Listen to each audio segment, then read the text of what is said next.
1 minute to air. We are now streaming.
All right, give me just a moment so our council members can make it through the crowd.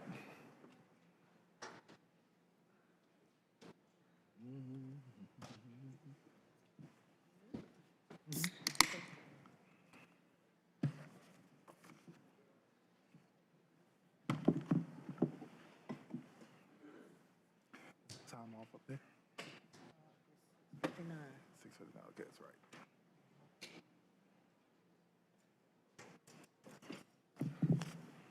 Councilmember Freeman is coming. All right, I'll go ahead and get started. All right, we're going to call this meeting to order tonight at 7 p.m. Welcome, everyone. Welcome, welcome, welcome to City Hall. If you all will give me just a moment.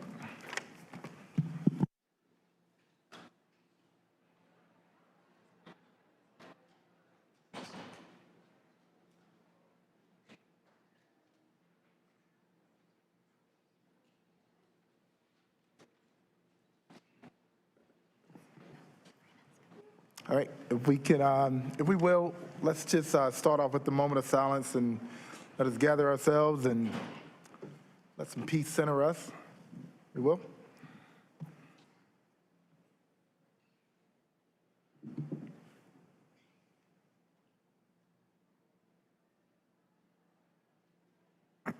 Thank you very much.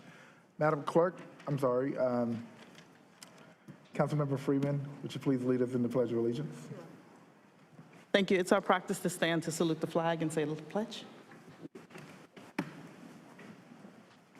I pledge allegiance to the flag of the United States of America and to the republic for which it stands, one nation, under God, indivisible, with liberty and justice for all. Thank you. Madam Clerk, will you please call the roll? Mayor Williams. I'm here. Mayor Pro Tem Middleton has requested an excused absence. Councilmember Baker. Here. Councilmember Caballero. Here. Councilmember Cook. Here. Councilmember Freeman. Present. Councilmember Rist. Here. Thank you. Right, and because Mayor Pro Tem Middleton requested an excused absence via email, I think we need to formally excuse him. So I'll entertain a motion to approve the absence of Mayor Pro Tem. So move. Second. It's been moved and properly second. All in favor? Aye. Aye. Thank you all so much.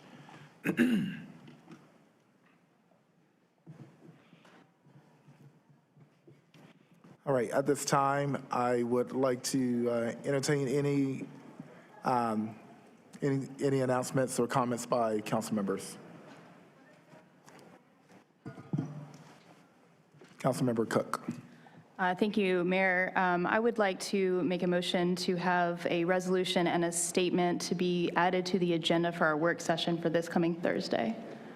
You won't need a motion, we got you. Excuse me, I'd just like for it to be added to the agenda. Thank you. Thumbs up. Thank you so much. So, Madam Clerk, let it be designated, let it be known that we will have that item added to the agenda for Thursday. Colleagues? Any other comments, announcements? Councilmember Bacon. Yeah, I've got a, Again, I'm so sorry. I don't did know. it again. Councilmember Baker. A few announcements. First, I just wanted to say happy Black History Month. I was able to attend the North Carolina MLK Black History Month Parade on Saturday along Fayetteville Street, and it was very beautiful. There was a lot of music and dancing, and I enjoyed it. I also want to acknowledge the incredibly challenging position that Durham Public Schools is in right now, both for parents, teachers, for the workers.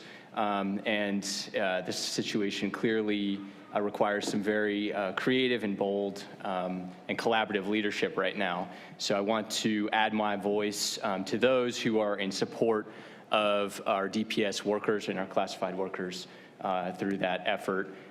We need to acknowledge that this was an administrative error, but also in the context of a state government that is defunding our public schools. Recording in progress. And the necessity to continue to invest in our workers, our public workers, in order to outcompete charter schools and private schools.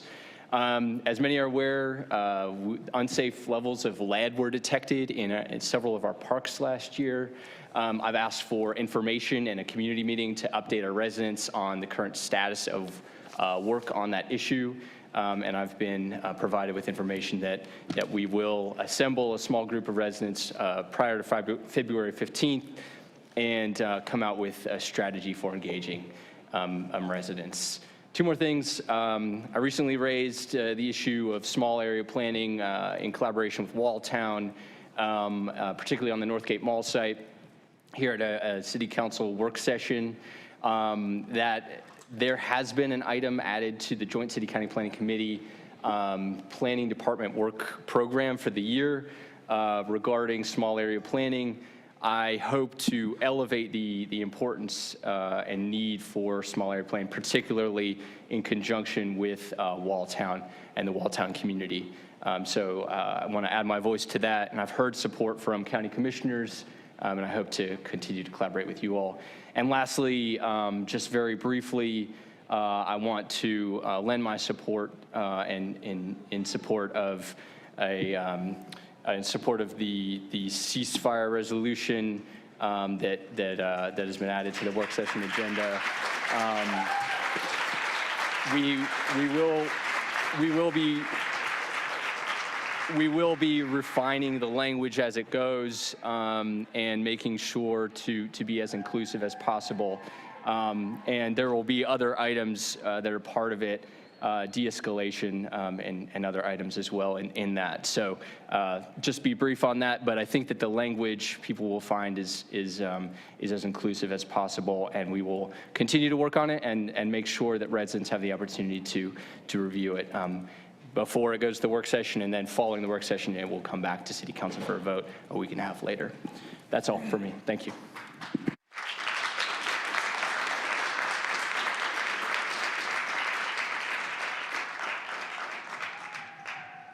Colleagues, all right. Any comments? All right. I too want to welcome everyone, and I have been quite busy out in the at different events, and have been having a really good time, just really being immersed in the Durham community. I have to say, there have been a lot of questions. I know, I hear you. I hear you. There have been a lot of questions around, how, what role would the city play and what's happening with Durham Public Schools. Formally, the city does not have any jurisdiction over our schools, any financial or authoritarian jurisdiction there. As a former educator, once an educator, always an educator. I know what it feels like. I know when, systems can, make errors. I also know that systems are run by humans, and, mistakes can be made. I really hope, all I can say is I really hope that it all clears up and we can get folks back to work and kids can be learning again. I just think about the babies, and it's just a really complex matter. But for those who say, hey, what is the city going to do? There's nothing that we can formally do as a city, but just try and just hope this gets back or gets fixed as soon as possible. It is Black History Month. I'm not one that likes to isolate Black History Month into one month, but happy Black History Month for what it's worth to everyone. And I hope that, not only we celebrate, Black culture and history this month, but every month, like we do every culture and every history. And I just appreciate our diversity in this land that we make what it is. Shout out to Mr. Crutchfield. He's a math teacher at Shepherd Middle School. I received a Facebook message from little Cameron, which is a little guy at R.N. Harris, who's a middle schooler now, who asked if I could surprise his teacher. So I went out there today, and I just want to shout out, when teachers are doing a great job. He was recognized as part of the top 25 percentile math teachers in the United States, right here in Durham at Shepherd Middle School. And I just want to really highlight the fact that the #1 public high school in America is the North Carolina School of Science and Math, right here in Durham.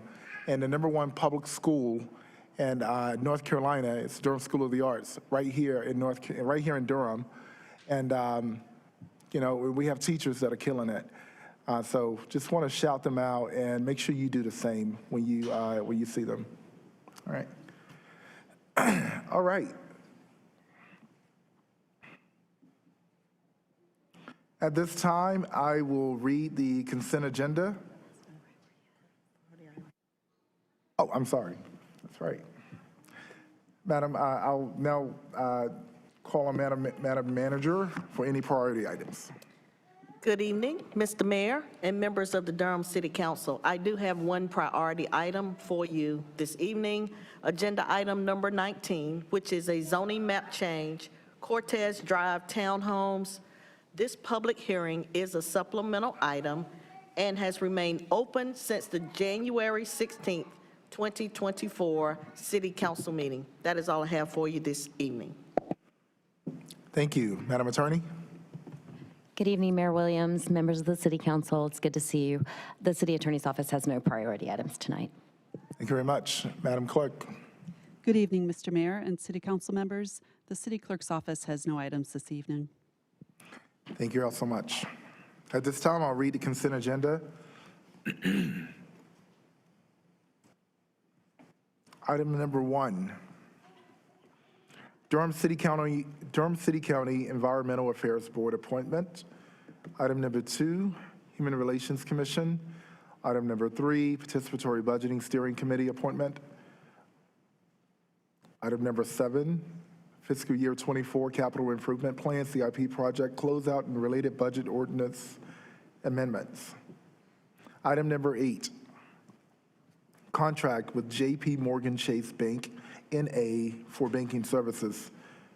Item number 9, cooperative group purchase contract, service body trucks. Number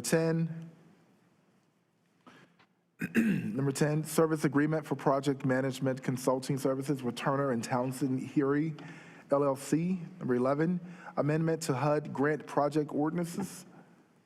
Number 12, 2021 Connect and Protect Law Enforcement Behavioral Health Response Program Grant Project Ordinance superseding Grant Project Ordinance 15905. Number 13, contract with Pace Analytical Services, LLC, for laboratory services for the Public Works Stormwater Quality Program.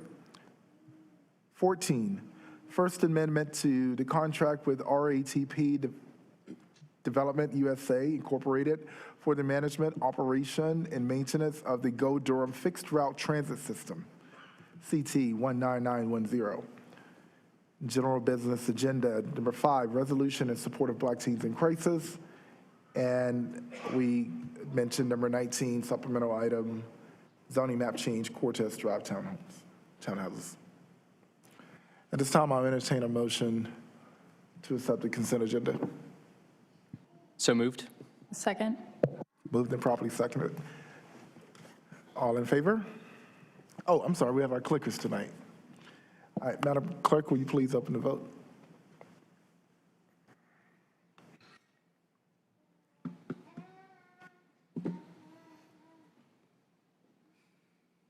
Can you close the vote, please?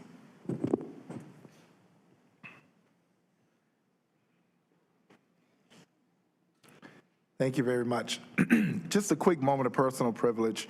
Not personal privilege, but Mr. Mayor, we're having some technical issues. Only 5 votes appeared, and we have 6 folks on the dais. can you reopen the, I'll tell you what, can we just do a hand vote if you, all in favor? All opposed? Thank you. Thank you very much. You got it. Just a moment. Councilmember Cook, this is our first time on the dais together, and I've been talking to you, but I haven't acknowledged you in this forum, so it's great to have the council complete, and thank you for being here. All right, so we will take our first item, number 5, resolution in support of Black teens in crisis. This item was submitted by resident Wanda Boone. And we talked about this before. There were some acronyms that we didn't really know what they meant. We were able to get that updated. And if there are any, we'll open it up for discussion. Yes, Councilmember Caballero. Thank you. I just had a couple of questions that are kind of like formatting questions. You know, after each whereas, there's the parentheses, and it's different Roman numerals, but it doesn't then refer to anything. And so I was just curious, what is it referring to? And then if it looks like it should be like a footnote or something, but it's not footnoted to something. And then my other suggestion was, I think it's the 7th one down where it says, whereas having a sense of belonging and connection with the larger group who has got your back, e.g. schools, churches, if we could change the word church to faith-based. Yeah, that's good. And I think that those were it. Other than that, I appreciate the acronym. Like, I know what ACE is, but other folks may not. I didn't, so I appreciate that. And I think that those are my only suggestions.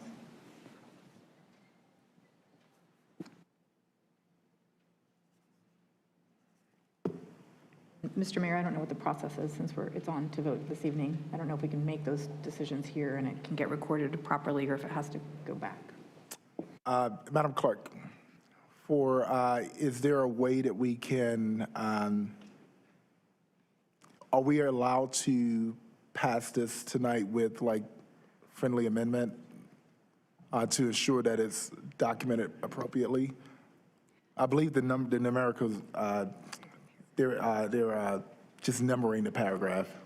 So we can probably remove that and also change church to faith-based. Do you want me to introduce a friendly amendment? Yes. Okay. My friendly amendment is to remove the Roman numerals at the end of each paragraph and to change, I think it's the 7th paragraph down, to change the word church to faith-based organization. Yep.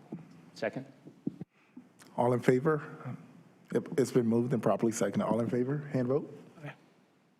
Okay, so what we'll do is we've just passed that with that friendly amendment. So Madam Clerk, let the record reflect that we are removing the Roman numerals at the end of each paragraph and that church, this word church will be changed to faith-based.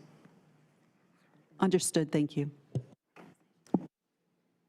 Faith-based organizations. Thank you, colleagues, for that. And I will make sure that the organizations are notified. Mr. Mayor, I just want to make sure there weren't any folks that were trying to speak on that item. I didn't have any cards for it. All right, and our next item is number 19. And that's the last item. Can I get the script, please? My staff prepared these scripts for me, and I just don't even open the book.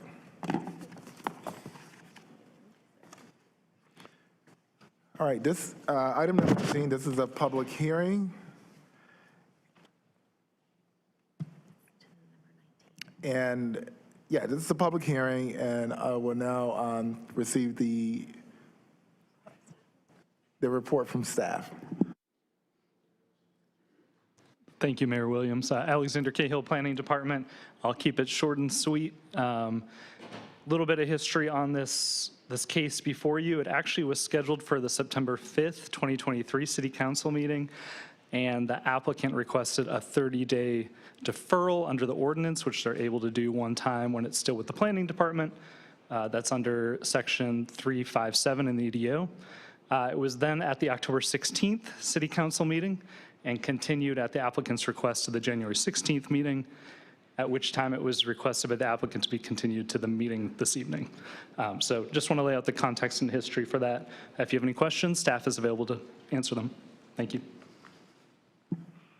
All right, you've heard the report from staff. I'm now going to declare this public hearing open. First, are there any questions from my colleagues to staff? Yes, Councilmember Freeman. Just asking for an update on the, I guess, whatever the change, were there any changes from the last presentation or the last conversation 30 days ago? Thank you, Councilmember Freeman. There have been no changes that were communicated to staff.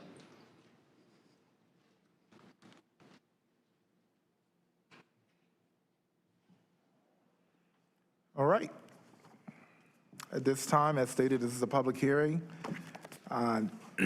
This case is now open before the public, and in zoning matters, proponents and opponents will be given equal amount of time. At this time, we'll hear from the applicant.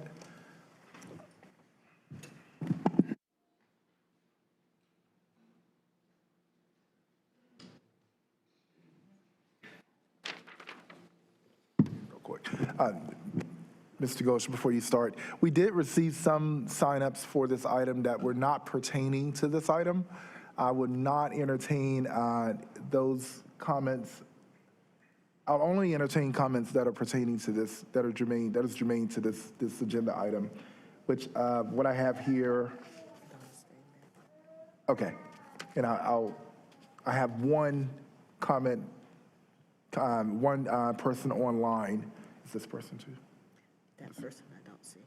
Okay, so we have one person online, and we'll get there, but I just wanted to acknowledge that I did see some folks that signed up online, which I see you here in person, so. All right. All right, How much well, time do you think you need, Mr. Ghosh?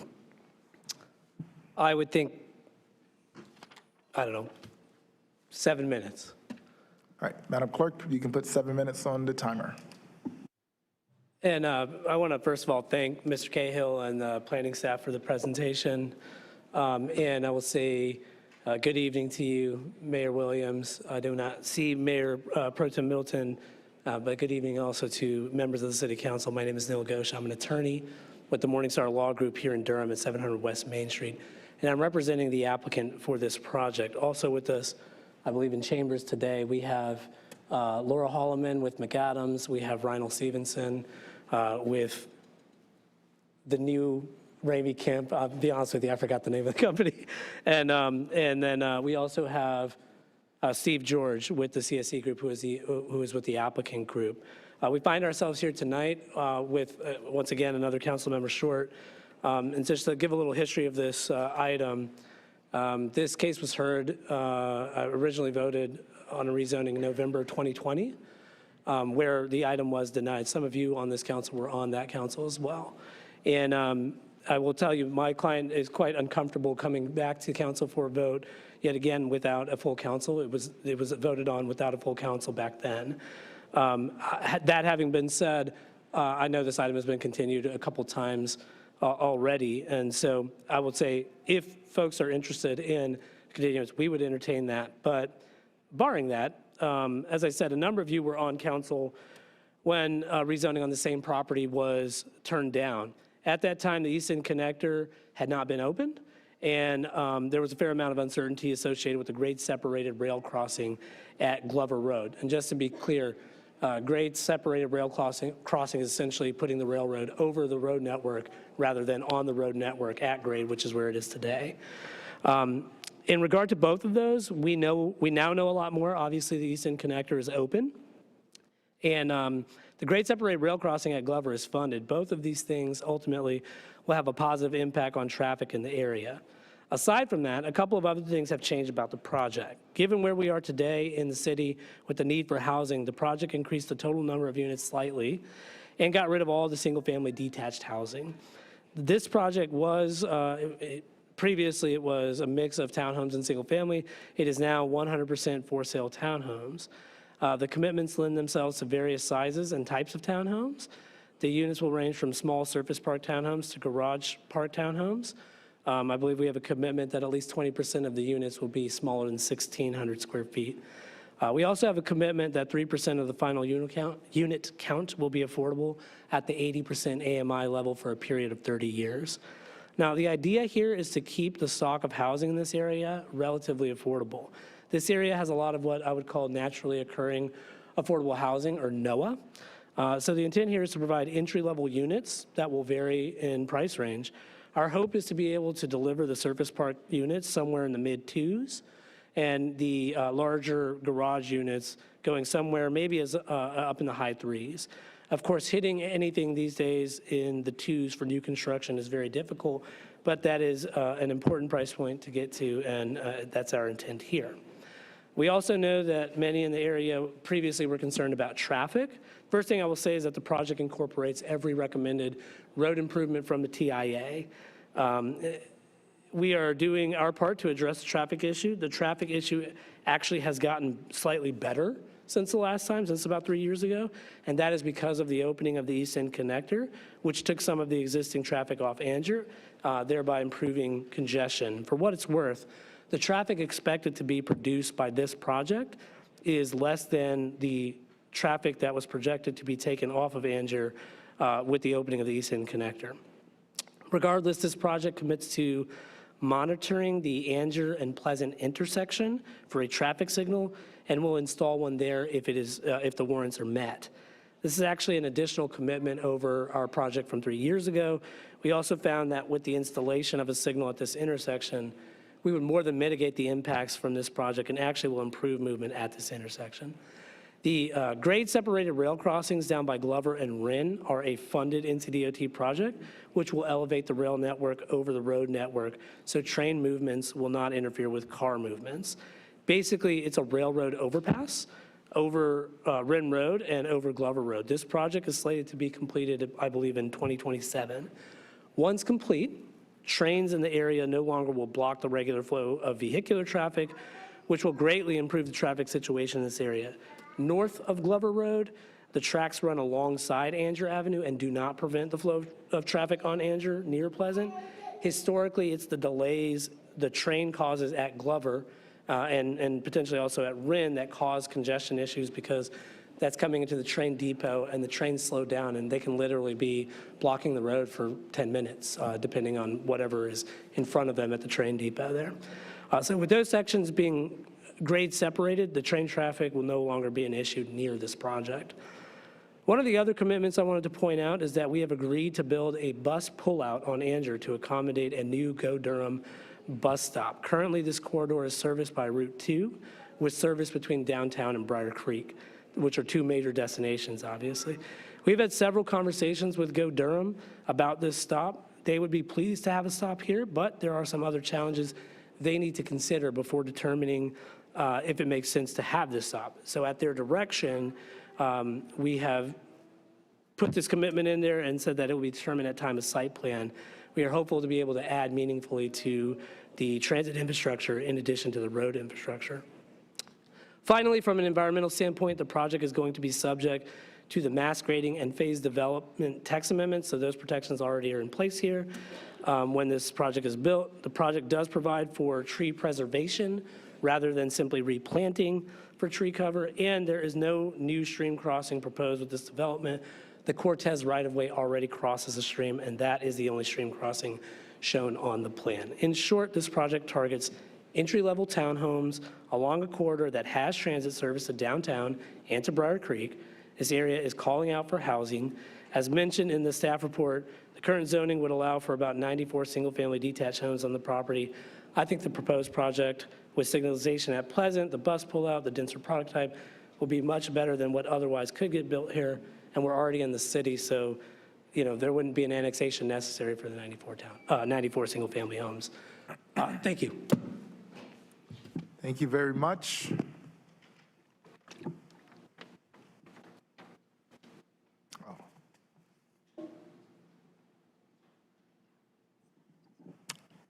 Yeah, I do.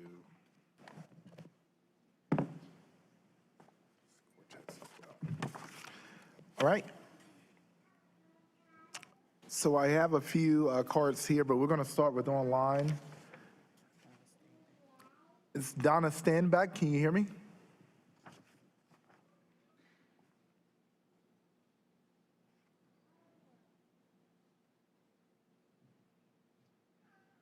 Madam Clerk, do you see Ms. Stanback online? All right. I just got to unmute. There you go. I'm Donna Steinbach, and I'm a lifelong Durham resident. Good evening, Mayor and council members. I am an opponent to this plan. This site plan was sent prior to the October 1st, 2023 deadline, but the new erosion and tree UDOs are important to this site due to the impaired streams, slopes, forests, and wetlands. The plan deliverables are from the environmental summary of the zone map change report. Cortez Drive environmental metrics are minimum. The impervious surface is 70%, and that is minimum compliance. This will cause significant runoff with the streams and slope changes, especially with the tree coverage at 20% and existing wetlands. We do not know what percent the tree coverage will be during construction. Portions of the wetland are located within the paving and building envelope, and these should not be disturbed. The stream buffers is 100 feet is minimal again for a perennial stream. We need undisturbed streams, no vehicular crossing. To my knowledge, the Cortez crossing has not been installed. We also need larger buffers. This is an important stream, and it is an impaired stream. It's been rated that. The project boundary buffers at 0.04 opacity is minimum, and we're still having significant red runoff at these type of sites. The new UDO calls for 0.606 opacity and a 30-foot boundary borders, and we ask for road borders also. We request the new UDO standards. Open space is minimal at 17%. Tree coverage is at 20%, and that is in the new UDOs for 46.98 acres, that would be 35%. We do also the streams, we really need a 100-year stormwater plan and larger basin for construction. Blasting is not mentioned, but should be in future submissions, as that is being done in this area due to Triassic soil and slopes. Most slope-graded sites in Southeast Durham have been using this. It has been hard to get reimbursement for blasting damage to neighbors and their wells. And a key question is, how will the wildlife be moved and stream life survive? This is, these issues were raised about the environment at the Planning Commissioner meeting and are part of the minutes. Thank you. Thank you so much, Ms. Stanback. All right, and I have speakers here in person. I have Andrew Hefner, Paul Joffrin. You may all come up to the podium. And when you come up, state your name and address and whether you're a proponent or opponent. All right, Andrew? This is Andrew, yes. Okay, good deal. Thank you for joining us. You have 3 minutes. All right, well, thank you. Thank you for hearing me, council, mayor, city staff. I am in opposition to this rezoning. for a number of reasons, but I'm going to comment today on what I think is the most important, which is the safety of the community. The developer made some statements about traffic and the minimal impact this is going to have. I worked for almost 20 years in transportation, fleet management, fleet safety, analyzing risk and reducing risk in traffic. And I can tell you from my experience, that is not what's going to happen if this development is built as is. It's going to cause an unacceptable risk to the traveling public that uses Angier Avenue on a daily basis and those that just go through it occasionally. And the reason for that is you can't take what is already an overcrowded, overworked road that is not designed to do what it's doing right now. Right now, it is unsafe for pedestrians. It is unsafe for cyclists.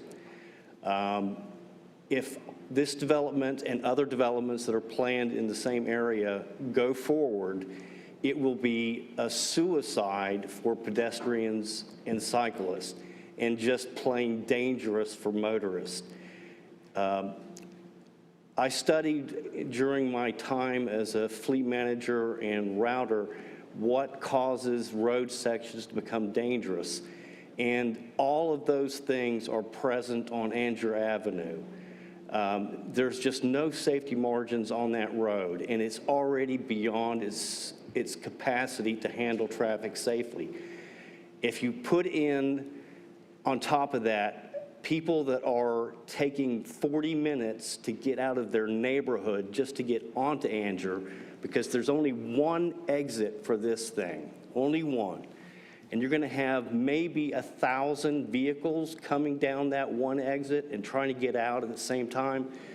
People are gonna do stupid things, take stupid chances, and there are gonna be consequences. So I'm sure the developer doesn't intend this, but this is all about unintended consequences. And I think that it's incumbent on everybody that is going to be deciding on this issue to take that into consideration, because the dangers to life and health are not just at the end of a gun barrel. They exist on the streets as well. And there's no reason to make things more dangerous than they have to be. Thank you so much. Thank you. Thank you. Welcome. Thank you for joining us. Certainly. Mr. Mayor, before we begin, it's my understanding that my wife, Patricia Sykes, is in on the Zoom and wishes to speak. I don't know if there's anything that she has missed to do, or if you have indication of that name in a queue anywhere. I do see it. Unfortunately, she didn't sign up in time, so. Well, Dad burn it. We're going to have to let you speak to her, speak for her. Mr. Cahill has several slides before my time.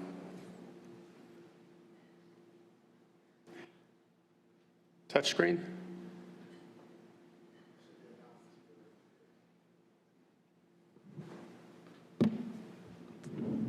Oh, and then I named it Paul. Thank you.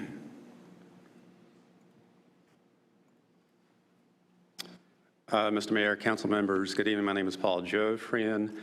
I live at 705 Pleasant Drive, Durham, for the last 23 years with my wife, Patricia Sykes, and I've been in Durham for 49 years total. I'm opposed to this for several reasons, which I'll get to. But briefly, I want to respond to the developers reporting about at-grade crossing to go over the tracks. It's my understanding that he said the proposed completion date is 2027. While that may well be what is in print, and I don't doubt that information, we all know what happens to DOT projects. This has been delayed multiple times. And I could be wrong, but it's my also understanding that the Wren Road at-grade crossing will divert traffic not to Angier Avenue, but over to Glover, at least by a previous proposal. The first concern is that this does not conform to the future place type identified in the Durham Comprehensive Development Plan. No doubt staff spent hundreds of hours along with citizen volunteers putting this plan together, and I think it honors their work to adhere to the proposals of the plan. Second, there are no published price points I've heard yet for this development. We live in a very diverse, naturally occurring, affordable housing neighborhood, and I first used that term 3-4 years ago, so it was interesting to hear that come back as an acronym, NOAA. I appreciate that. Where the general price points for developments such as this are double the tax value of the 400-plus residences that are there, most of them anyway. So this would place market-driven displacement pressure on renters, on owners, in a naturally occurring affordable housing neighborhood. Traffic. This project would add, I'm trying to see how I advance the slide. There we go. Okay. This is a screenshot of traffic. The red diagonal line on the right is Highway 70. The red diagonal line on the left is 885. This is not an uncommon daily picture in the afternoon rush hour. In the middle, where that red circle is the proposed development. And it's circling over Andrew Avenue, which I will show you here, which with the traffic signal at Glover Drive itself gets backed up. This is the rest of Durham. Southeast Durham has been disproportionately touched by development projects that exceed the ability of infrastructure to manage the burden. This project will put 2,100 vehicle trips per day onto Andrew Avenue, and as Mr. Hefner referred to, there is only one exit point. For the residents, the several thousand residents in the area, there is no outlet to anywhere except by Highway 70 or Andrew Avenue, and everyone is landlocked. Thank you so much. Thank you so much. Excuse me, can we make sure that those slides are available? I'm not sure where you pulled them from. I know the staff had it. Mr. Cahill, do you have a copy? All right, great. Could you make sure the council gets those? You emailed as well, yeah, those were emailed to us. Not just for council, for the public as well. Got it. Thank you very much. All right. The next speaker I have is Leland Needham, and after it would be Quay Weston. Thank you, Mayor, City Council, City staff. My name is Leela Needham. I live at 711 Pleasant Drive in Durham City, directly north of the proposed Cortez Drive townhomes. I lived there for over 20 years now. So the Cortez Drive townhome zoning change proposal addresses few of the concerns raised by the community about a very similar development proposal presented over 3 years ago. It is of similar or slightly higher density and offers a simplified plan of only a single-use neighborhood consisting of up to 282, 285 townhome units. There's no integration of neighborhood commercial and employment uses at all, meaning realistically there is absolutely nowhere residents would be able to walk to, resulting in a car-dependent development. Previously raised concerns about the only means of access to the proposed development being from Andrew Avenue and increases in traffic on Andrew Avenue and Pleasant Drive have not been adequately addressed and were not addressed at all in the one community meeting recently. So I emailed Laura Holloman, so I think she's present, earlier today, asking about a question about the graphic note on the site access. So apparently there was a graphic note possibly indicating a stub out to Pleasant Drive, which was site access number 8, proposed public street. See general note number 3, the sheet. General note number 3 reads, 3 applicants may seek to omit the stub out at time of site plan approval pursuant to UDO section 1231 F2.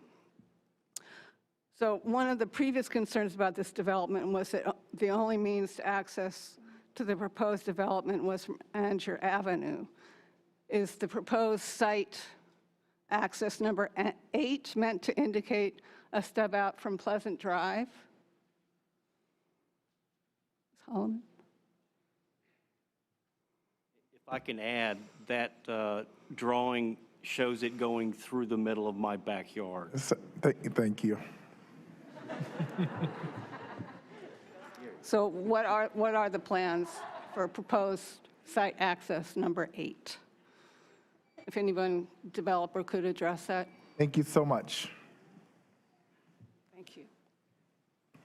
And the last speaker I have is Quay Weston.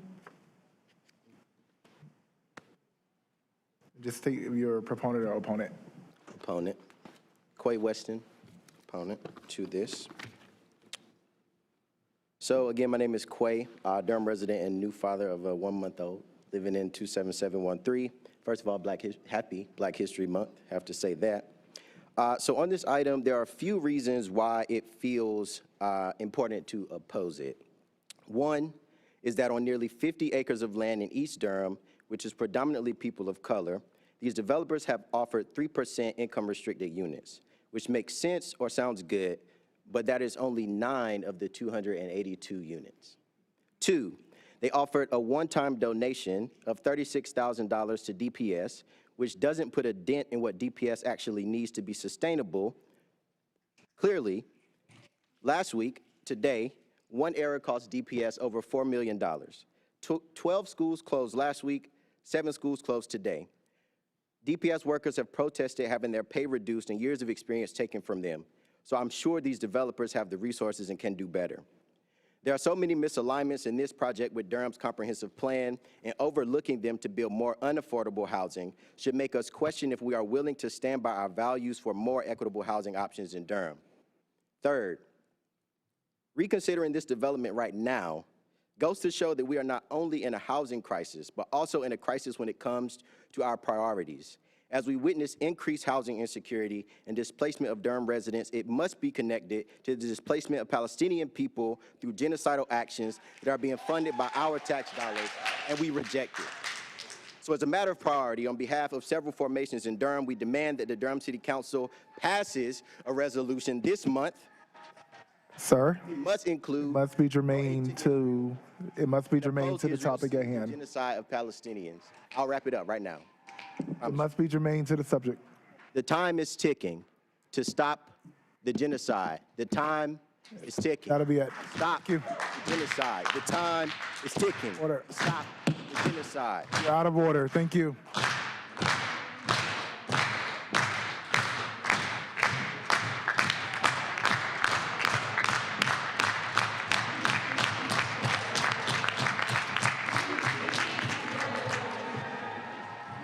All right, and that will bring us to the end of the agenda.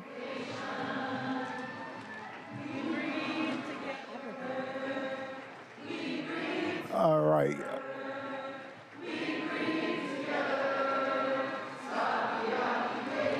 You are out of order.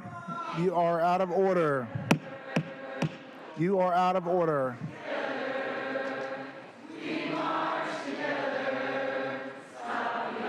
You are out of order.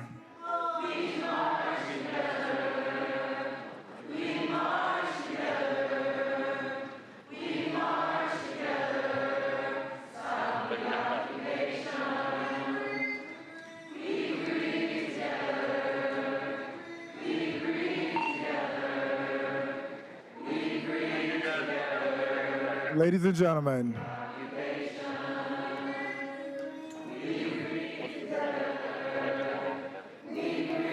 Stop the council meeting. They'll protest anyway. Stop the occupation. We strike together. We strike together.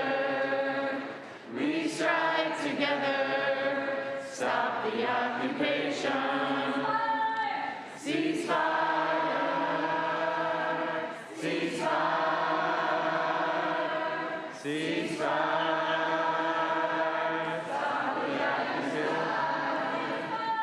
Ceasefire.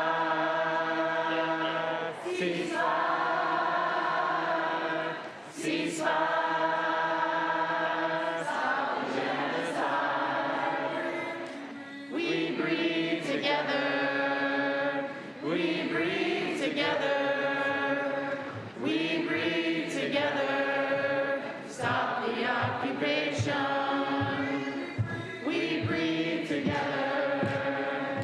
We breathe together. We breathe together. Stop the occupation.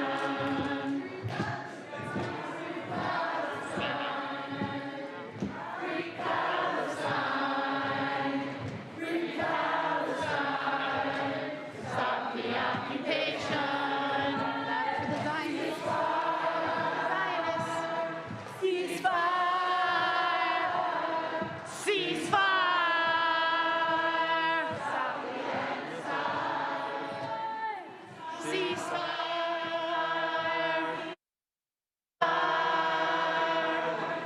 Ceasefire! Stop the genocide! We breathe together. We breathe together. We breathe together. Stop the occupation. We breathe together. We breathe together. We breathe together. Stop the occupation. Stop the occupation. Stop the occupation. Stop the genocide. Stop the genocide. Stop the genocide. Stop the genocide.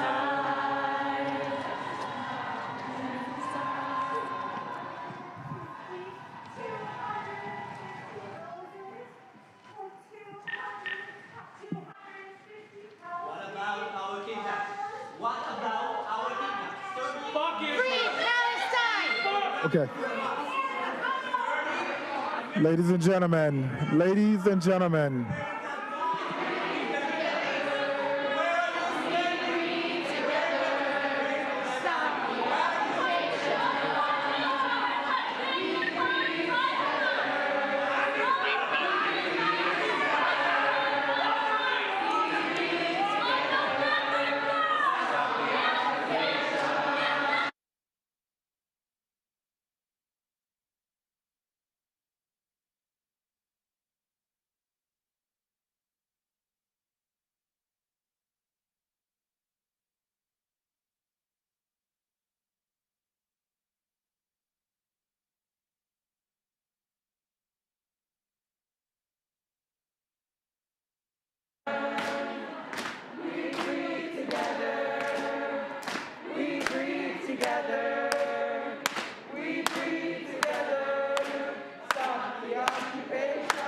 city to develop leadership and supervisory skills. I stayed because of the city's culture and dedication to serving residents. The City of Durham, where careers meet community. To connect with a career that serves the Bull City, visit durhamnc.gov/careers.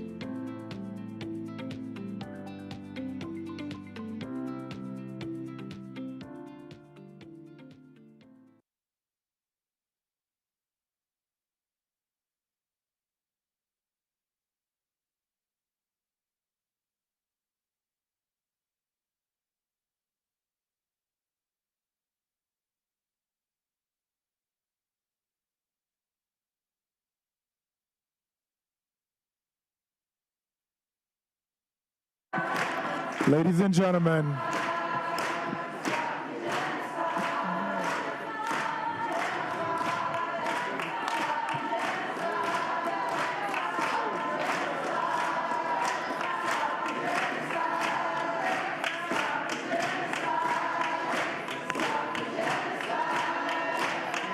let me call you back. I'm dealing with a situation.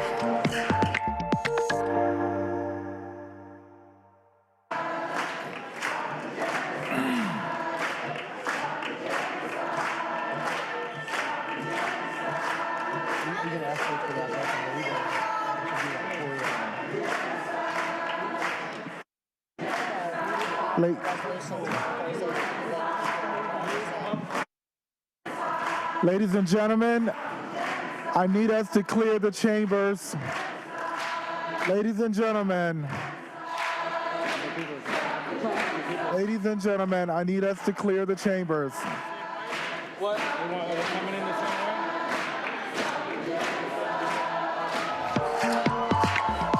way? Ladies and gentlemen.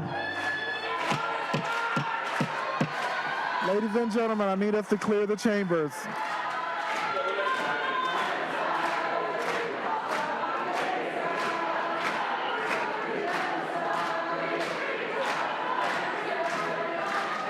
Ladies and gentlemen, I need us to clear the chambers so that we can finish the meeting.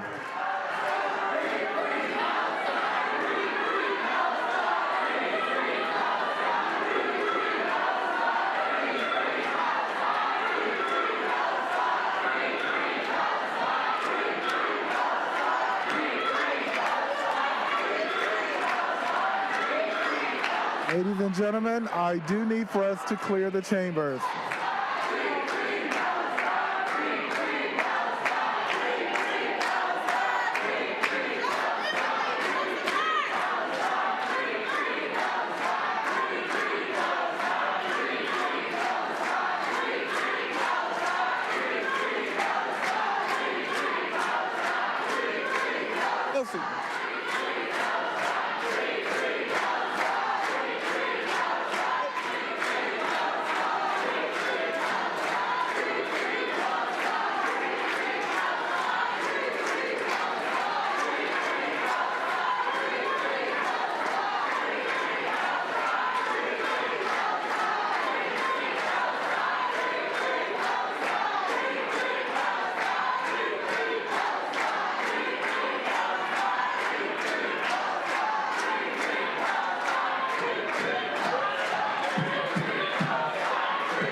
agenda.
Guys, please.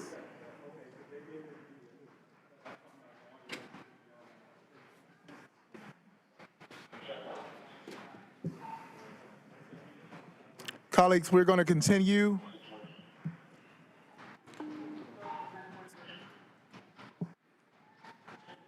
Yes, so.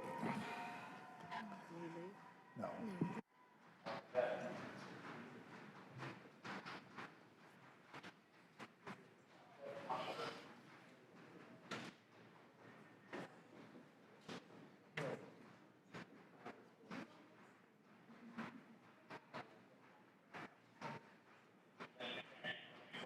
I agree.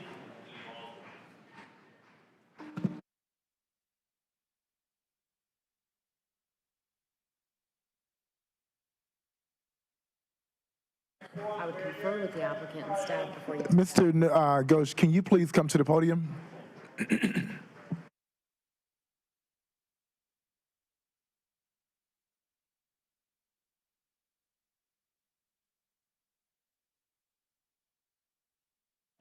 Mr. Ghosh,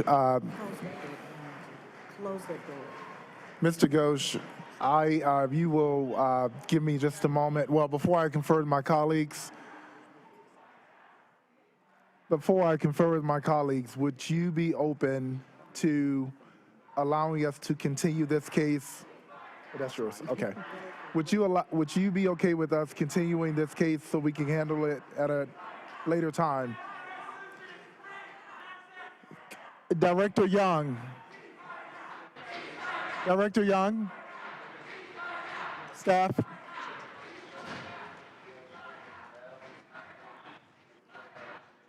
Could you give us a time? March 18th. Colleagues, would you all be amenable to us allowing us to? Would you all be amenable to us continuing this to March 18th so that we can continue the case in the appropriate manner? Personally, having this in the middle of an actual case, I don't think is appropriate, but I'll bring that to the pleasure of the council. No, and yes, Councilman. No, and 1, 2, 3. So at this time, it's 3-3, so the ability to continue fails? Okay. Unfortunately, Mr. Ghosh, we don't have,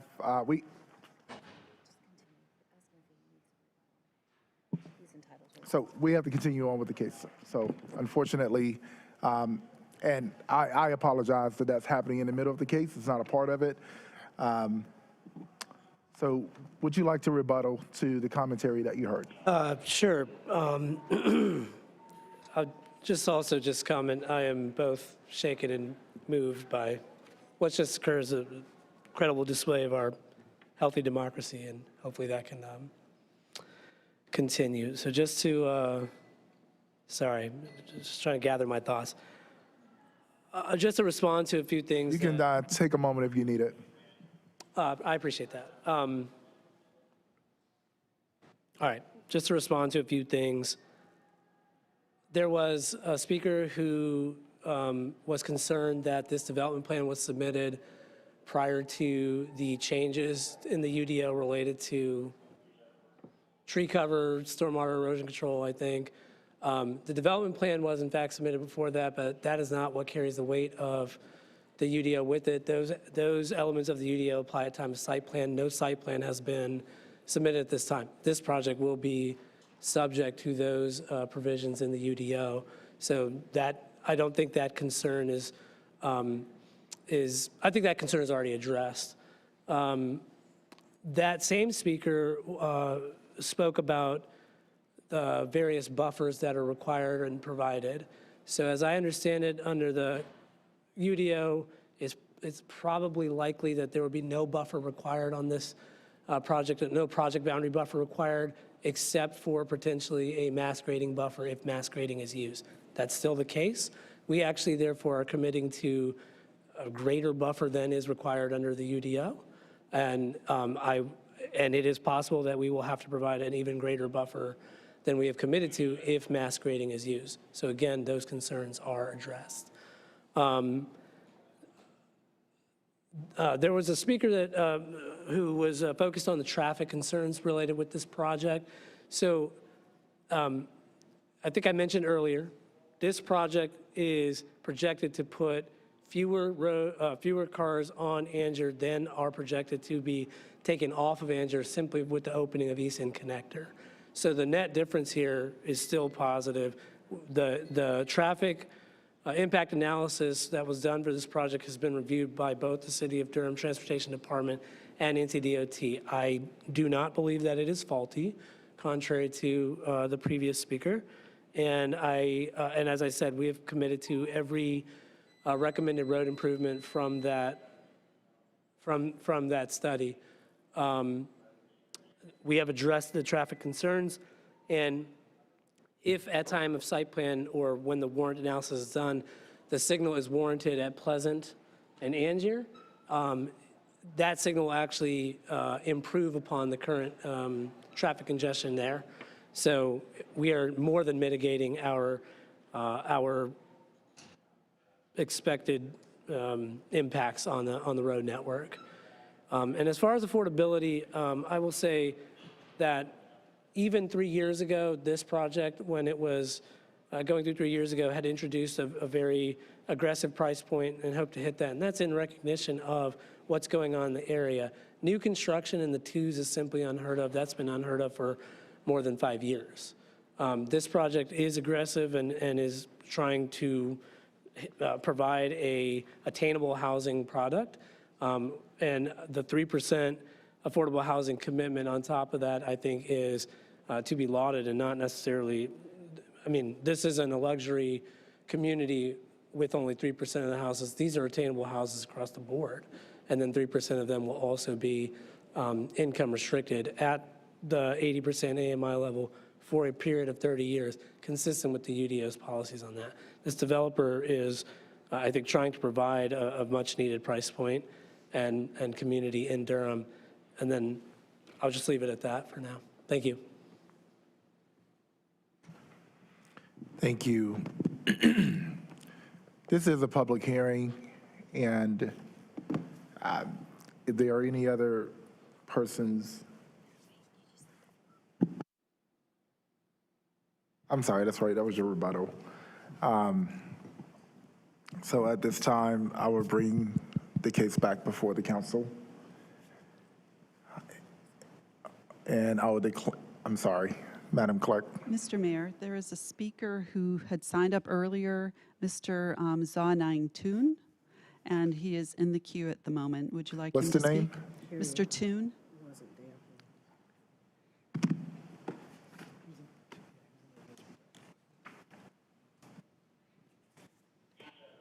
Okay, Mr. Toon, can you hear me?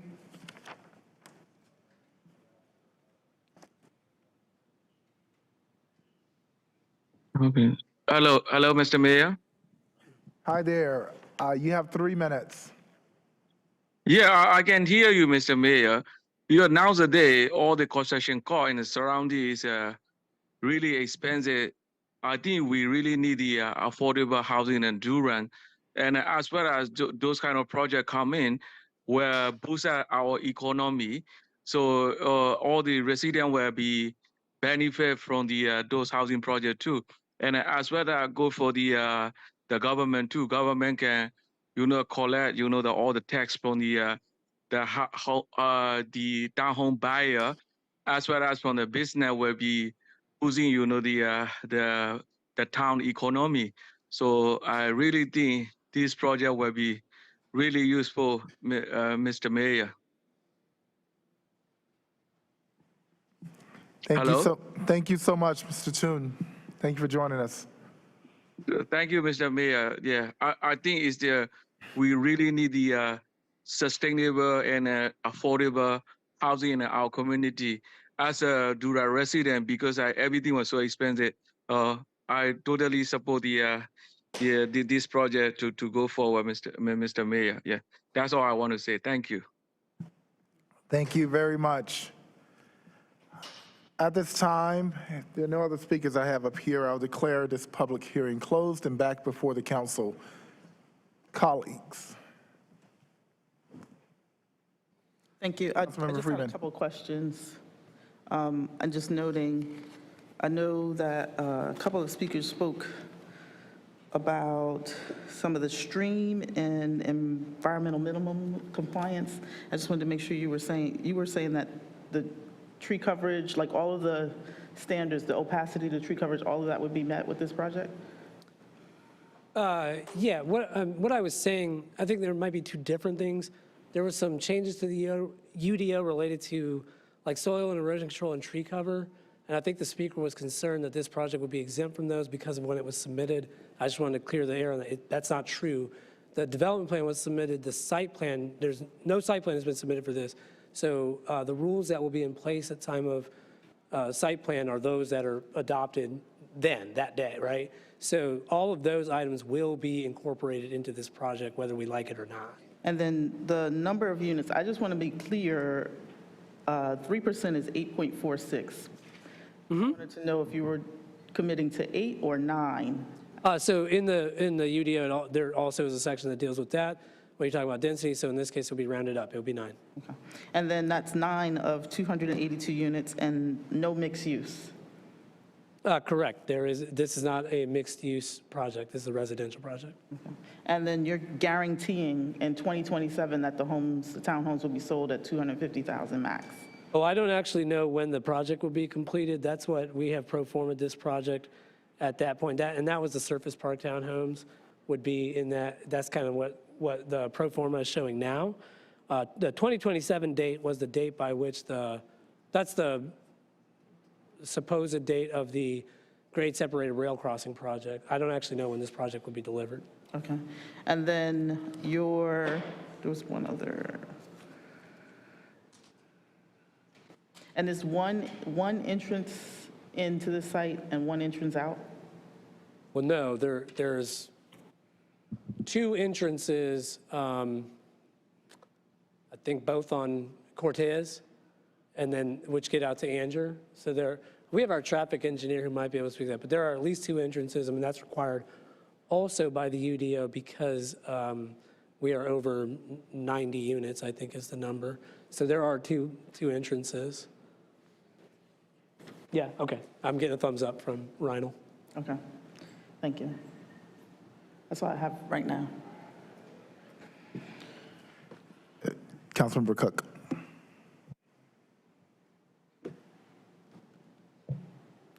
Thank you, Mr. Ghosh, for your presentation. I have a couple questions that might follow up a little bit what Councilmember Freeman was getting at. First, in your presentation, you said that the minimum was 1,600, but I believe that was amended to 1,700 in June. Is that correct? Well, there's a commitment, and I don't have the plan in front of me. There's a commitment that at least 20% of the units, I believe, will be under the 1,600 square foot range. I think that's correct. Oh, it's 17. I'm sorry, it is 17. Okay. Do you have any information about why that change was made after the application was submitted? We submitted at 17. Laura, you want to come? Hi, good evening. Laura Holloman with McAdams. We procured the development plan, and that was a mistake. It was always supposed to be 1,700, and that was caught in June. And just for clarity, because I heard under 1,700, but that is actually the minimum, is that correct? That's 1,700 is the floor, and then 1,700 is the maximum. it's the maximum for the 20%? Yes. Okay. And then do you have any information about the other, do you have any other scale at this time in your development? Thank you. You're asking about the other product types? I'm asking about the size of the, yes, outside of that 20%, what? This is Steve George with the CSE Group. You want to speak to that? Good evening. I'm Steve George with the CST Group. The final designs and all have not been completed, but generally, the rest of the units will probably be in that 17 up to probably 2,300 range, 2,400 range, somewhere in there for the balance of the site. Okay. And Mr. Ghosh, earlier also you talked about that 200, the mid 200s as a starting price point. In the application, it says that the median price point is looking at about 381.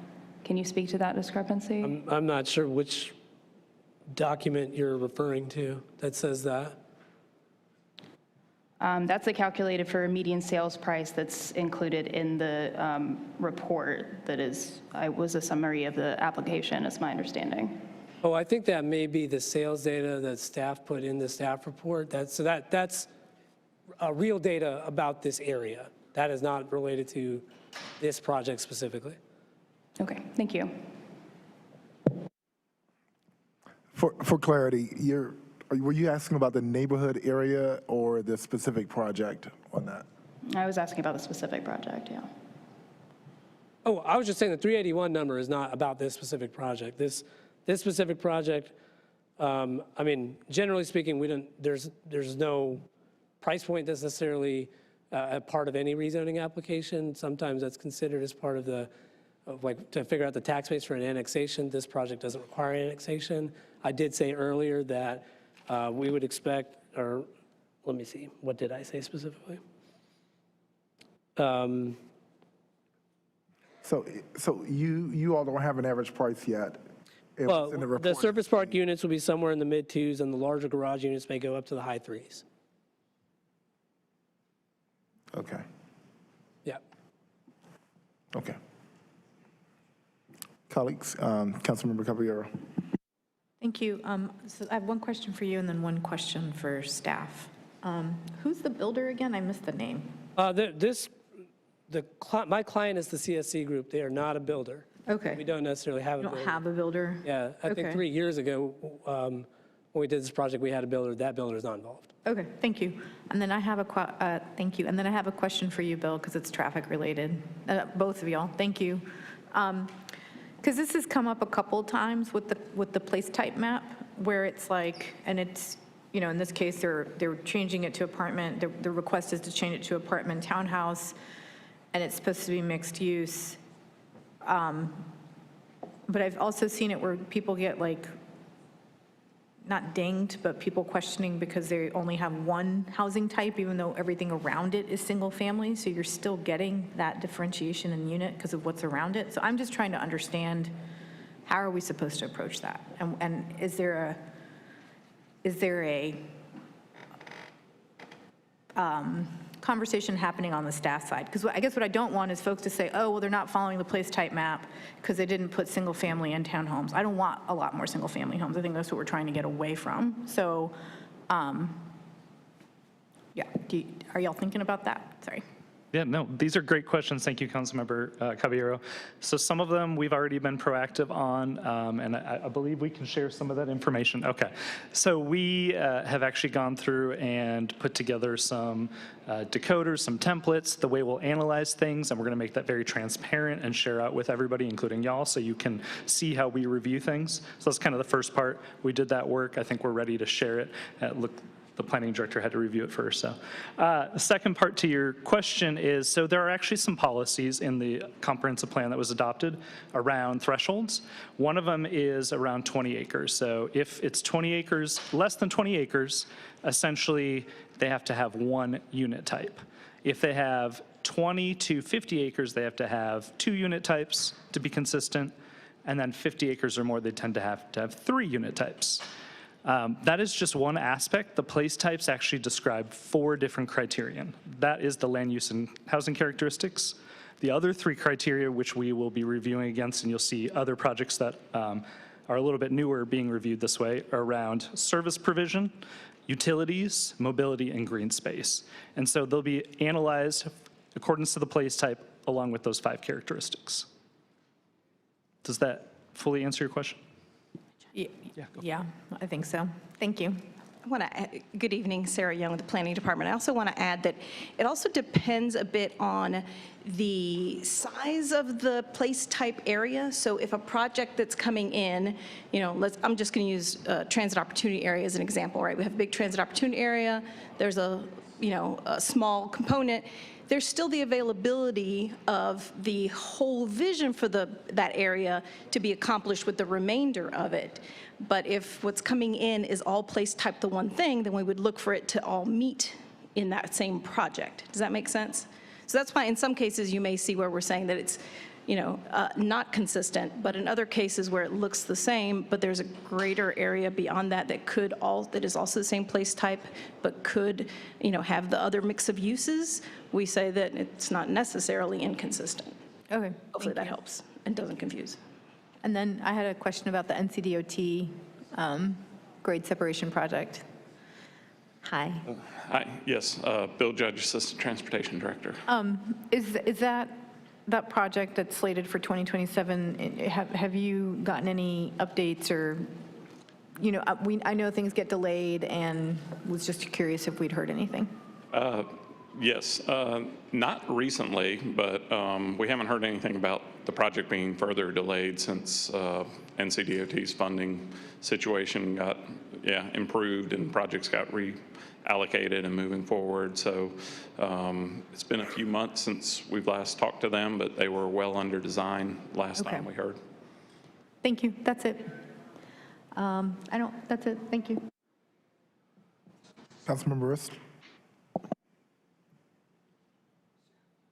Can I give some comments as a landowner? The applicant? Well, we've actually brought it back to the council. Yeah, it's already. Clarification was the earlier. So the public hearing is closed at this point.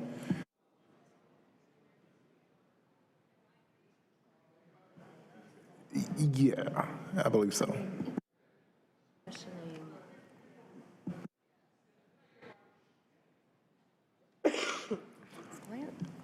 Attorney Ghosh, is this your client? This is the property owner, yes. Okay. Okay. Thank you, Mr. Mayor and council members.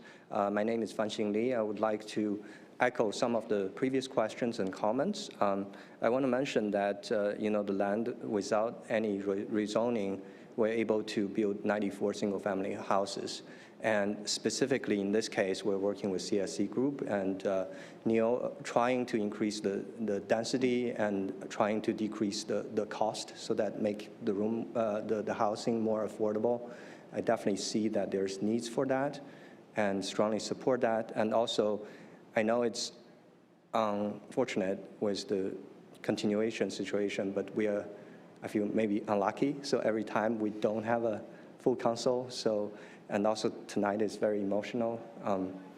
I feel like, you know, I fully understand the decision, but I would still implore whether there's possibility for continuation when we have a full council. But irrespective to what you think, I thank you for your consideration. And I'm sorry about, you know, all the emotion you have to go through as well. Thank you.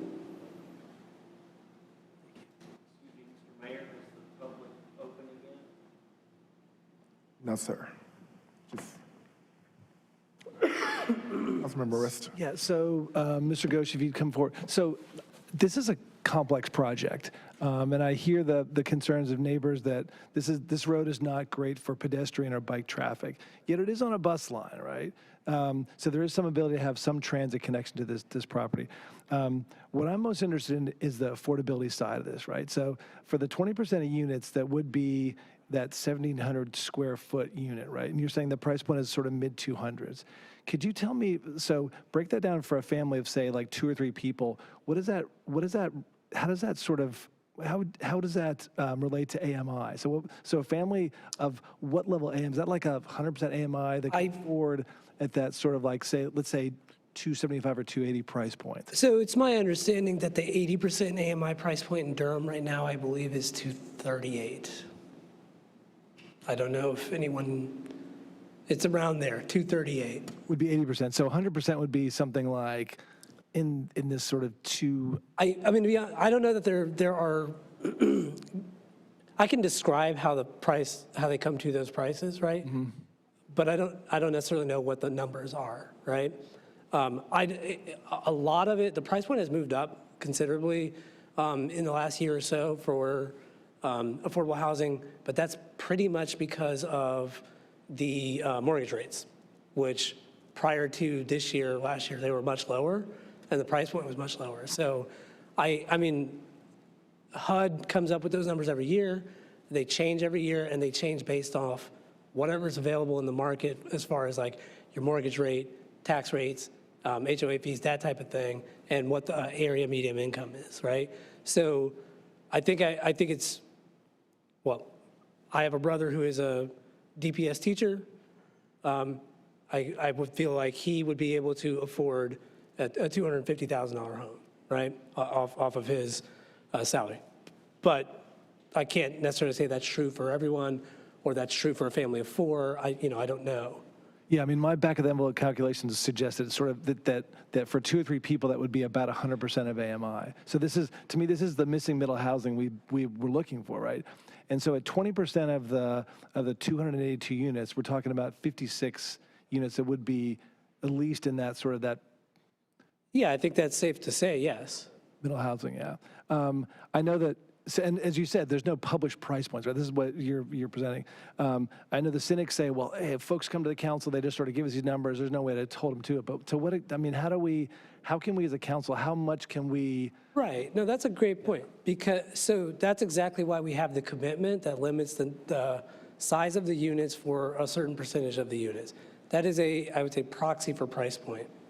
But at the end of the day, I'm not sure that there's any enforcement level for a price point for the city of Durham. So if someone did come in here and commit to a specific price point, I don't know that that would be a condition that would be accepted, and if it was accepted, I'm not really sure how it would be enforced.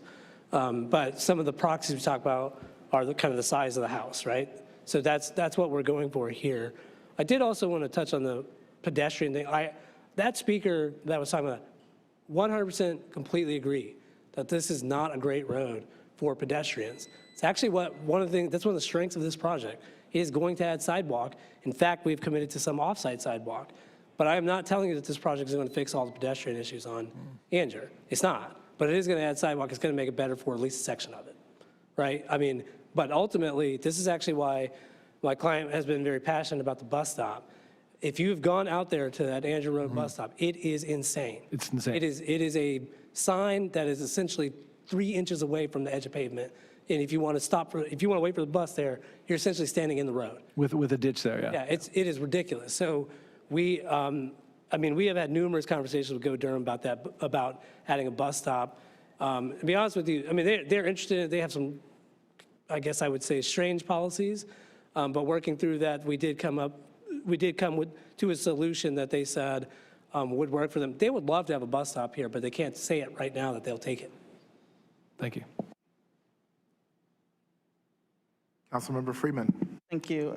I appreciate that comment because I do think that the bus stops are kind of ridiculous. And I would say that it's important to make sure we don't prioritize based on new development because there are a lot of sites that have bus stops that folks have been standing in for years. I did want to ask the gentleman who's mentioned something about, I didn't catch what was going to be in your backyard or is proposed to be in your backyard.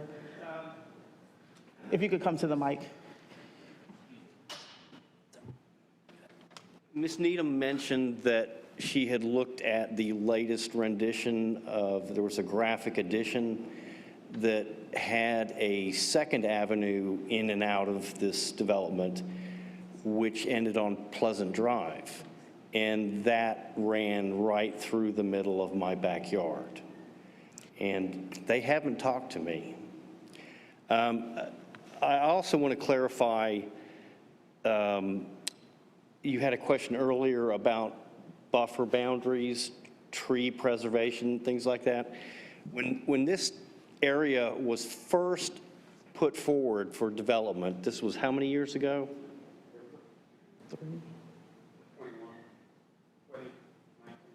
Yeah, so easily 3-4 years ago. I'm sorry, one moment. We can't discuss it that way. Councilmember Freeman is the person still addressing your question. Yeah. So if you could just speak more, if he could take the turn to explain it, because you have to be at the mic in order for folks at home to hear you. Okay. The point I was going to make about the access through my backyard is that this is news to me. I didn't look at that thing, but my neighbor did. And she said, "Did you know they're going to put a road through your backyard?" And I said, "No, I did not know that." And it goes back to how this whole thing started, because the first thing they did was they clear-cut a 50-foot wide perimeter around the property. That was the first thing they did. So I don't know why we're discussing buffers, because the buffers were mowed down years ago. They did it so they could put markers for the property lines. The 50-foot swath they mowed down all the way around. I got you. Thank you. So, quick question for clarification. Go ahead. I'm sorry. I was going to ask Mr. Ghosh if that was the second access point that they were talking about, because I know that there's. So there is no access point to Pleasant, which I think is what this. We do show a road stop to the north, which is typical of any development, is required to provide road connectivity in all 4 cardinal directions at specific intervals. So we do have a road stub to the north. There is no access point to Pleasant. We're not cutting a road through anyone's backyard. Also, just to address the comment about 50-foot clearing, my client doesn't know anything about that, so I can't really speak to that. Don't know if it happened or didn't, but didn't happen at client's direction. It may have been prior to his ownership. It could have been. Yes, okay, thank you. Just one quick clarification. So when you say through your backyard, you mean there's a pathway going through your private property? Well, so whenever we speak from the audience, there's about 1,000 or so people listening online, so you have to go to the mic. They can't hear you out there. So the properties that border the north side of this proposed development are kind of odd. They're lozenge-shaped. They're either 100 feet wide or 50 feet wide, and they're almost 900 feet long. So they're these long rectangles that extend up to the border with the Cortez development. So there's nothing there except woodland. So there is no road. What I'm trying to clarify, is there something that's going through your private property? No, there's a proposal on their development plan that shows a road, and it's not part of their official proposal. I don't think. So is that it shows it going right through the entire length of my property. Right. Is it on your property though? That's because I want to. Yes, right through the middle of it. Yes. Right. So applicant, staff. I'm sorry. So let me clarify a bit about that. The ordinance does require a stub connection in all cardinal directions. That is what is depicted by an arrow, but that is not impeding on anyone else's private property. It is just where they need to show that a future connection may be made if warranted in the future. That is something that doesn't always get built. At the site plan stage, there's a determination made as to whether or not it's warranted. So that is not a foregone conclusion that there will be a road built there, but it is just indicating a potential future point of connection should there be a road there in the future. This project will not be required to build a road or any other access point through that other property. Thank you. I wanted to get that clarification because I was getting a little confused there myself. Colleagues, Councilmember Freeman? Okay. I wanted to come back to, I'm sorry. There were a couple of things in what you just said that just made me have a second thought. Come back to me. Okay, Councilmember Cook. Just for my clarification, you had stated, I thought earlier, that there was going to be construction on a bus stop, but my understanding is that it has to be under the direction, like the developer will pay, and then you kind of said that there actually hadn't been any conclusion reached. Could you just clarify? Yeah, so the condition is that we will install, we will build the bus pullout and shelter if, at time of site plan, Go Durham wants it. Okay, but at this time, you do not have that from Go Durham, is that correct? Right, they had some other things they need to work out. So there is a existing stop north of this site, and there's an existing stop south of this site. And what they're trying to figure out is there a way to consolidate the riders from that to this stop? And if not, is there a way for them to add a new stop in between? The spacing between the two existing stops and where we're at is below their kind of typical spacing, but they also acknowledge that a bus pullout and shelter at this location would be a vast improvement over what's there. So we're committed to it. We just don't know if they're going to take it. Okay, thank you. Councilmember Freeman? And I just wanted to come back to the place type map conversation and just like, can you explain to me how the commercial fits into this mixed use conversation?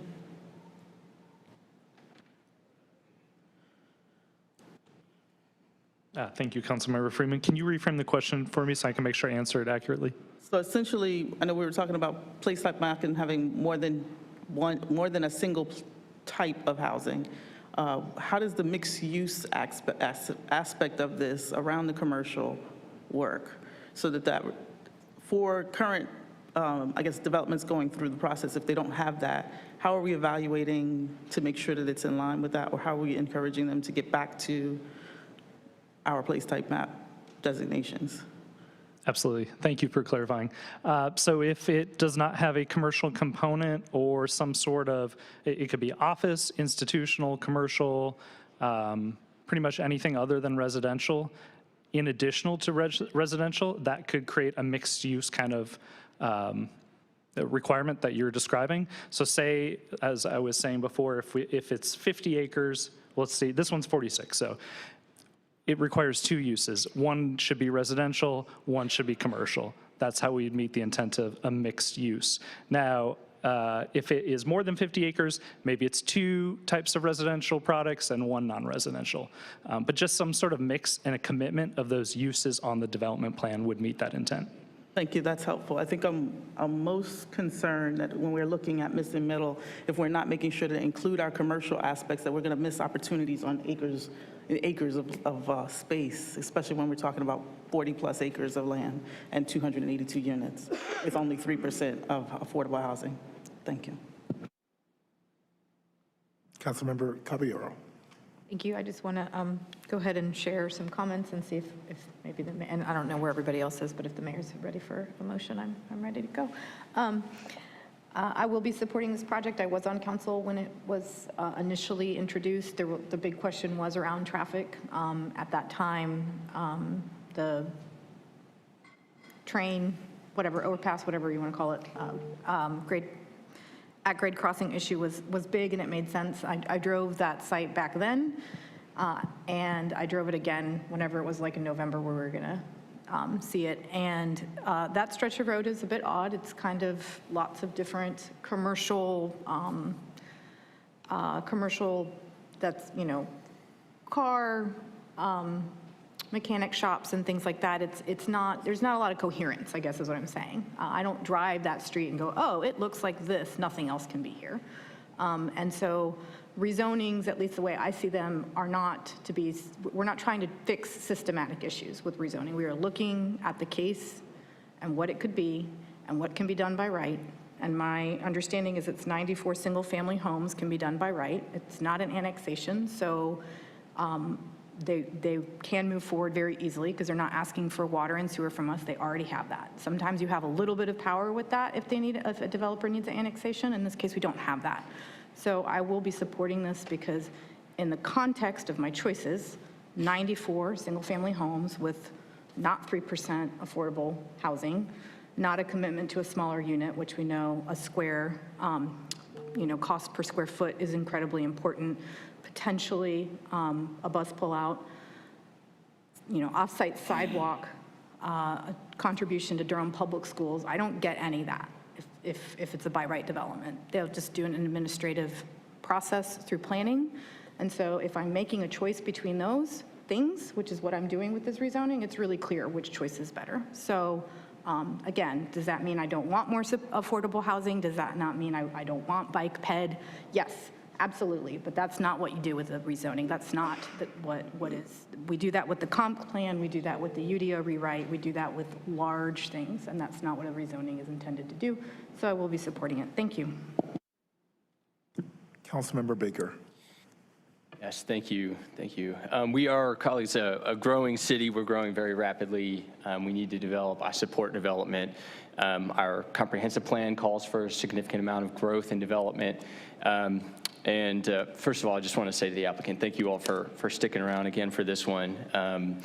Ordinarily, I would have delayed the case, but we've already delayed it, and we have other folks who have come. So I think it's only fair that we hear it out today. The place type map in this area calls for basically a 15-minute city. Neighborhoods that include centrally located civic, institutional, and commercial uses like shops, pharmacies, restaurants, offices, schools, and libraries that can be easily accessed by residents living in the surrounding homes. Non-residential use should be located within the 15-minute walking distance of all residential uses. This is a 47-acre site. This is a very, very large site. There's a lot of acreage that's undeveloped right next to it. So this is setting a precedent for what's going to come. My colleague, Councilman Caballero, did point out that this is already in the city, that there is already a zoning that is applied to the site. I support rezoning of this site. I support upzoning of this site, increasing the number of units that are available on this site. However, I do not support a proposal. This isn't a surprise. We have a comprehensive plan. We convey the comprehensive plan to the real estate industry, to those folks, to be able to see what the vision of the community is. This is simply not consistent with the vision that the community set forth. I don't know why there's a surprise here of an expectation of anything different than the vision that was put forth. It was put forth over 5 years. The community spoke. This is what is applied to the site. I think it's a good vision. If I'm gonna be inconsistent with our own vision, I'm gonna be inconsistent because I want it to be better and more progressive and more walkable, not less walkable. Why would I vote for something that is further inconsistent on a more unsustainable, unwalkable policy than what we already have in our own comprehensive plan? Commissioner Cease, a planning commissioner who is often very favorable to developers, said, quote, "This is exactly the type of amendment to the place type map that should not be approved." And he goes on to say, "The proposal provides a single use on a large site with inadequate connectivity in an area of too little connectivity. It is classic single use, auto-dependent sprawl, which will only exacerbate infrastructure inadequacies for little benefit. There are easier and clearer options for developing based on Durham's guiding policies and community needs. He works with developers, so I think he has a pretty good sense of what that means. I will say, you know, the solution to our development problems is not to say no. It's not for cases to come up to the city council and for us to vote no over and over. That would be crazy. We want these problems to be solved before they come to us. We need to send a message loud and clear to developers, to landowners, to the real estate industry that they need to have cases that are consistent with the values and the vision of the comprehensive plan, the community vision, before it comes to us. Otherwise, don't come to us. You want your approval? I want to give you your approval, but be consistent with the comprehensive plan. That's all that we're asking. That is the floor. We can go up from there, but that is the floor. And I don't know why there seems to be an expectation among the real estate industry that they don't need to do that, but we need to change that. We are often reminded of how little power we have at the city council. We don't have very much money to work with. We don't have a lot of regulatory authority. There are many things that we cannot do to be able to advance a better, more inclusive world. This is where we get to do it. This is where we have a significant amount of power. We get to say, this is the way that we're going to shape the built environment that we live in, the way that people get around from place to place. So for this case, this is a very easy no. I would gladly entertain other types of rezonings being proposed and coming to us, but not this one. This isn't consistent with the vision and the values that we have set forth, that the community has set forth, and I think that I would not want to be inconsistent with that vision that we did put forward. So those are my comments. Councilmember Freeman. Thank you. I appreciate my colleagues' comments, and just for noting, I think that vision is a great way to look at this.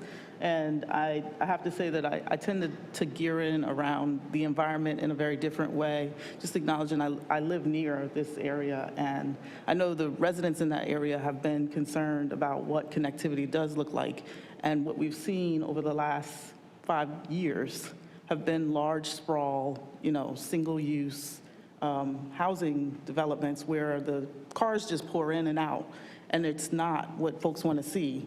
And I really am hopeful that developers will be more engaging with the community around our vision and acknowledging that it's not sustainable. And so even with the stream buffers, when we forego, when we're giving up that much of an environmental or making that much of an environmental impact, it should be something that is of a benefit to the community. And this is not. I just want to say that. Missing middle or no, I am very clear that we can do better. And so I just want to make sure that I say that I'm open to having the conversation about something a little bit more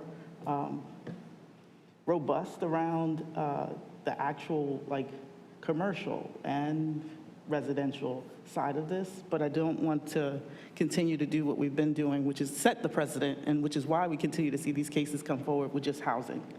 And so I will not be supporting this tonight. Thank you.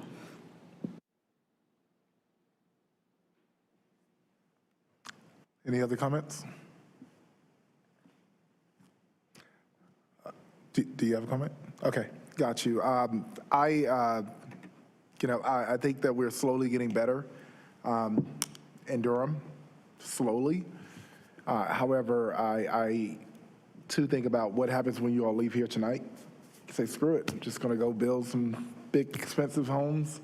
Look at the fact that, our median housing cost is going up. Do you know about what the average cost is gonna be? I think we sort of mentioned that earlier or talked around it. I'm sorry, the average cost for the townhome units? Yeah. Oh, I guess we have more of the larger ones, which will be in the upper threes, so will be above $350 for average price. I have several, of course, that are gonna be below that. Okay. So with that in consideration, and the average home cost is what in Durham now, staff? Like $425?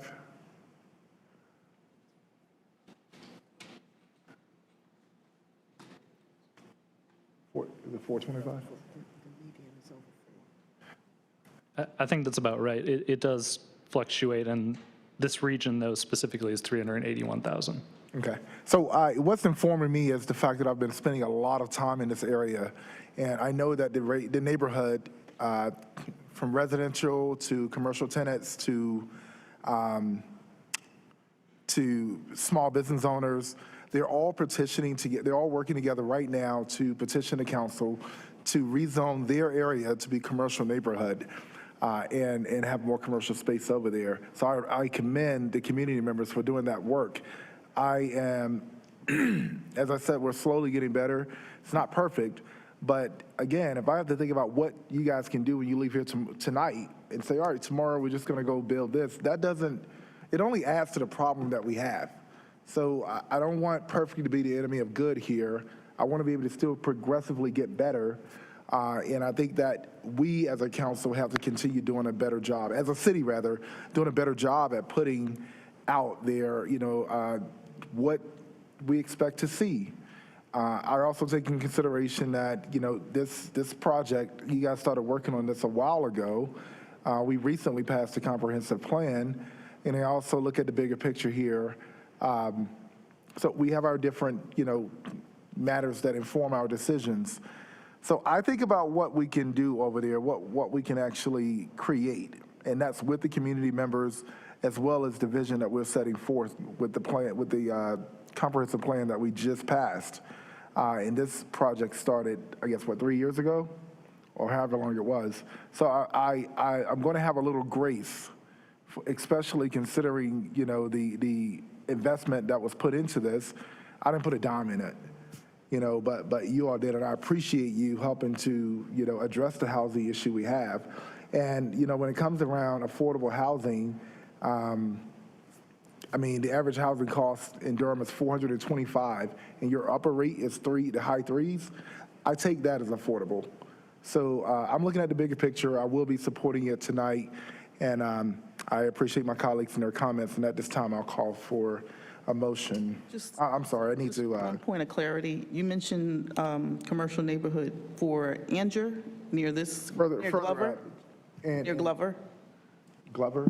You're talking about near Glover, and which commercial, where are you talking about specifically? There's a So on the back side, just the Mass neighborhood from Wellings. So there's Driver Street, and then there's all the way at the other end at 70.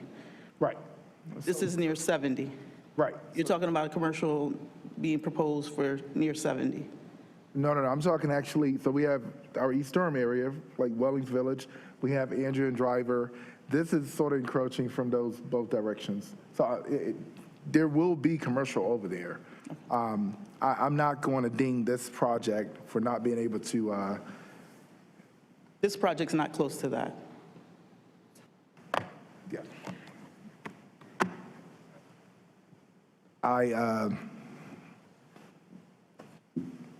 To be determined. All right. So with that being said, I will read off the motion here.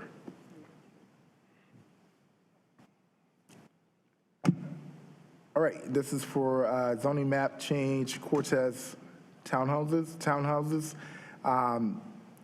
to conduct a public hearing to receive comments and, motion 1, to adopt an ordinance amending the Unified Development Ordinance by taking property out of the residential suburban 20, Falls Jordan Lake District B, and establishing the same as planned development residential, 6.003, Falls Jordan Lake District B. Moved. Is there a second? Second.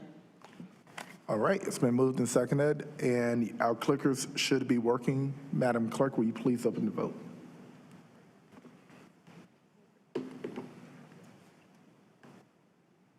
They are working, right? Nope. All right, let me have a hand vote, please. All right, all opposed? All right, motion fails. Consistency statement, yeah. And motion 2, to adopt the consistency statement as required by NCGS 160D-605. So moved. If it wasn't adopted, Why would we? We still have to read the consistency statement, codified and vote. The council is voting in accordance with its own plan, like you're voting consistently with We haven't done that in the past. This is different, that's all. I think we have done that one in the past. Typically, what you don't do is if the annexation fails, then you don't vote on the subsequent motions. Pretty sure. There's a motion on the floor. All right, it's been moved and seconded. All in favor?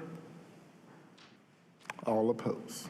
All right, thank you. This motion fails.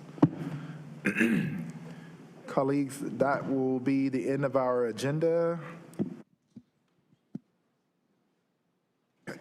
Gotcha. And that will bring us to the close of the agenda, and I look forward to seeing you all on Thursday. We will adjourn the meeting at 8:58. Thank you all.